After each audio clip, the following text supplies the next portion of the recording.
When we bring some good rugged design features to an ultralight business laptop, we get something kind of special. This episode of Some Gadget Guy is brought to you by viewers like you, all the amazing people sharing content across social media, and the incredible generosity of my patrons at patreon.com/somegadgetguy. More info on those awesome nerds later in the video. The folks at Panasonic sent this my way, take on a test drive, and share my thoughts. This is the Let's Note FV4. This is an enterprise laptop. I've spent a little time with Panasonic TOUGHBOOKs in the past, and I like featuring them on my mostly consumer electronics channel to remind us techies what it was like to have practical features and hardware on our portable computers. The FV4 is likely not a gadget you'll see in a big box store or you'll just shop casually online. Panasonic likes to sell to businesses. They're looking for contracts and fleets of devices.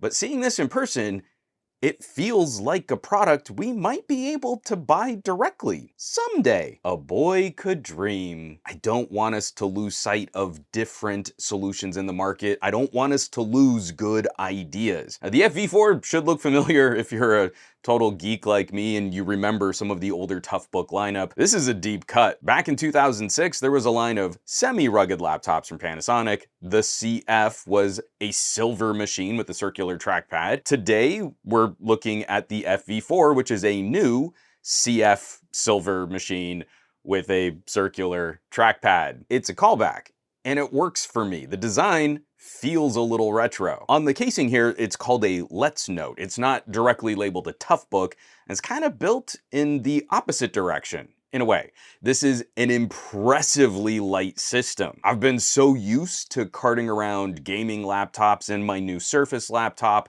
This is so much lighter. I like to do this in my videos where when I'm talking to the camera, I just hold the laptop and I can kind of make it through recording just fine before my arm totally gives out. But this is so much easier to handle. I've picked up IKEA prop laptops that feel about as heavy. It reminds me a little of an LG Gram, and it's pretty close to that weight. There's a magnesium frame for the bottom components covered in a lightweight plastic paneling, and it's fairly rigid, especially when you're typing hard into the keyboard. There's not a lot of give under the keyboard tray. Rigid under the tray with flat keycaps, these kind of asymmetrical accents. It's a nice feel. There's some good travel on each key. It also has kind of an old school quality to it. I like keys that have just a bit more of a tactile response. But the thing I always have to balance that out with is that I think a lot of folks are going to appreciate how quiet this keyboard is when you're really going to town and you're getting some writing done. It's not going to have the most rigid screen assembly though. I handed it to my wife just so she could feel how light it was. And the first thing she did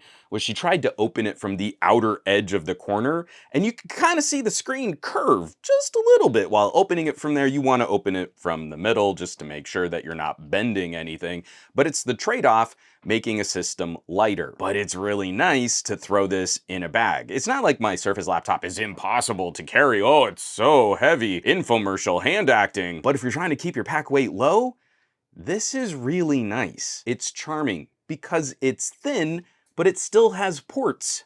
Like all the ports. Full-size HDMI, Thunderbolt 4, headphone jack, multiple USB-A, Ethernet, a full-size memory card slot. It even has a VGA port. I mean, if anything, we could probably get rid of the barrel connector that's used to charge the system and just run with power in through the Thunderbolt because that works to charge it too. All kinds of fun little retro touches across the outer casing. Our little indicator lights down under the trackpad. We've got a power switch with the little built-in green light here, and it's a rocker switch. I love that feel of like turning your computer on. I mean, even onto the back where we've got these cute little retractable feet if you want to change the angle of the keyboard in the tray. Just nice little touches. I'm so tickled. I remember all of these things that we used to have on our laptops back in the day. Windows Hello biometric security built into the top with a respectable 2-megapixel webcam. It's not really going to be something much useful beyond just taking your video calls because we're building this as a business system. So we also have the taller 3:2 aspect ratio, quad HD resolution, and at respectable brightness. It's probably not going to be the display you want to use in direct sun 24/7, but that doesn't mean it can't look nice for video. It is a nice screen. Now, it's not a touch screen, but it's got a great matte finish. It reduces the reflections and glare I get from other laptops. I'm a lot less worried about my studio lights in this video. I had to reference those older ToughBook systems at the top of this video because another retro return is the circular trackpad. We've got these smaller left and right buttons at the bottom of the circle, and I feel like this is a little small. It's a small surface for navigating your screen. You'll definitely want to switch over to a proper mouse or a larger trackpad if you're going with a larger display or multi-monitor. But this circle is also a fun throwback because the edge around the circle acts as your scroll control. And yes, I know we've got like 2-finger gestures and things on trackpads today, but operating this, it's a bit more like a jog dial or scroll wheel. It's more familiar than you would expect. Getting to the guts of this, internally we're running an Intel 13th Gen Core i7 and nicely spec'd out with 32 gigabytes of RAM and a 512 gig SSD. I liked that because you often see business machines start with 16 gigs, sometimes still 8 gigs of RAM. It's just better to have that extra padding, especially as folks are running more web services, you're keeping more browser tabs open. The RAM situation is getting pretty precious for a lot of users out there. An Intel Core i7 is a respectably powerful chip to run in a business machine, even today. I know we're moving on to future generations, 14th and now 15th Gen Intel. This is definitely producing weaker integrated graphics numbers, but this was never going to be a gaming system. Companies probably don't want their employees playing games at work, but you could play a little if you wanted to. You can find some fun games to play on lower powered GPUs. These numbers are solid for getting the work done. Even an older Core i7 is kind of overkill for a lot of document work. This kind of laptop should do very well in hybrid situations. You know, you go into the office and you can hook it up to bigger monitors, then you're out on the road for some light work on the go. It's an older Intel though, so those fans will scale a bit. The vents are front of screen and they point up. Heat moves through the system efficiently. Now you can feel on the back of the frame where components are generating heat, but for making a little extra noise, the system stays cooler than I was expecting, especially as I was trying to use it on my lap. Into 12th and 13th Gen Intel, we actually found a good little sweet spot for a lot of the applications that can kind of settle into a lower power state. Doing something simple like just streaming a little video or writing in a document, we can scale down the usage of the big heavy performance cores, and this thing has respectable battery life. It's when we start working the system a little bit harder and all those big cores are really pinning at higher tiers, we'll have different concerns for power and performance, and the fans are going to be quite a bit more noticeable. And that leads us right into battery life. Core i7, our estimates are a little leaner than newer chips can achieve. I was a bit concerned by the battery capacity, which is only a 56 watt-hour cell. Panasonic rating this at up to 10 hours of runtime. That up to becomes really important because those are like EPA mileage estimates, and we're really estimating more mixed use. You're not gonna get 10 hours of heavy lifting. If you run the FV4 harder, you'll run the battery down faster. So what's the intrepid road warrior to do? What if you need more runtime when you're on the go? Maybe you can't find an outlet to charge from before you run out of juice. How fast is it gonna be able to charge if you really need to get to that spreadsheet? Charging speeds are super important. Or you could just take the battery out and put in a charged battery and get on with your day. The best retro callback, this thing has a user removable battery. Just like how I get all excited on rugged laptops, this is a huge perk. It's so refreshing to get this back because, again, like I said, we could quibble over charge speeds or we could complain about how difficult it is to rip open a shell and replace an aging battery, or you could just add some latches and let me pop the cell out myself because I'm a grown-up and I can handle having 2 batteries in my laptop bag. As a quick tangent, I'm playing with my daughter's laptop. She just got her first system issued from school, and you very quickly see the differences where costs are concerned. We don't make enough videos about this kind of stuff in tech review land. What makes a laptop more durable or repairable? You're giving a laptop to a 9-year-old is gotta be built different. I feel in tech reviewer land, we get real hyped up about like generational changes to processors and GPUs. We demand hardware unboxed and Gamers Nexus put out 2-hour-long videos packed full of bar graphs,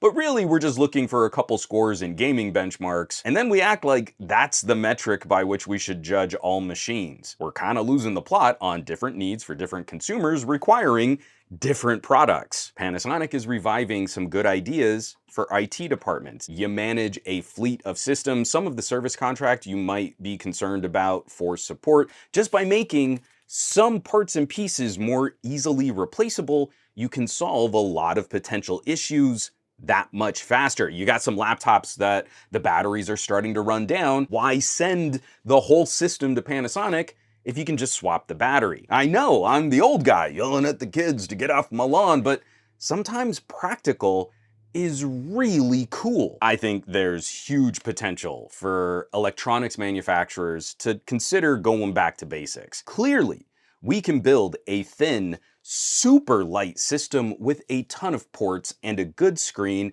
and we can let users pop the battery out. It's a real thing. I'm holding it right now. Using this, it's so sad that we've let all of these terrible anti-consumer business practices, anti-repair business practices root their way into the market, because it makes a couple companies a lot more money when you have to solve the problems they created by fusing everything shut and not giving us the hardware that we really need to get our jobs done. It should be kind of sad that I'm this excited to get a few pieces back. As international regulators start mandating better repairability, interoperability, and access to components in things like phones and tablets, manufacturers could be ahead of the curve. If Samsung or Apple or Dell or HP, they want to be considered market leaders, then they should be leading the market in adopting best hardware practices. They should not be digging in their heels and fighting these regulations and getting dragged until a regulator mandates a change and then they wait until the last possible second. That's not what a leader does. It sure would be nice if any company got ahead of those mandated changes. It's better for the brand who gets there first and markets those updates, lets consumers know about them, and it's better for those customers who have a system that they can count on for a little bit longer. Oh,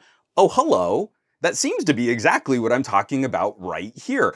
I'm holding it. I can't help the snarkiness on this one as we're starting to see more and more of those reports. The article just published from NPR about mountains of e-waste in villages and the incredibly dangerous conditions that people, human beings, are working through to try and salvage value out of our scrap. Shooting this video, using this, the Let's Note FV4, I get a really nice feeling what that might look like. The nice things that we could have, what we could be in store for if other manufacturers also got on board. So I will, of course, leave some links under this video for more information on Panasonic laptops and products like these. I really wish I had like a direct consumer link to share with you, like an Amazon or even like a B&H, so you could just go out and buy one. But if you're curious, or if you work for an organization that might be looking at some laptop refreshes or upgrades, it's a system to consider, and it might save you some headaches later down the road. As always, thanks so much for watching, sharing, subscribing. Really, sharing is the best thing across social media. It helps us get around these terrible algorithms that apparently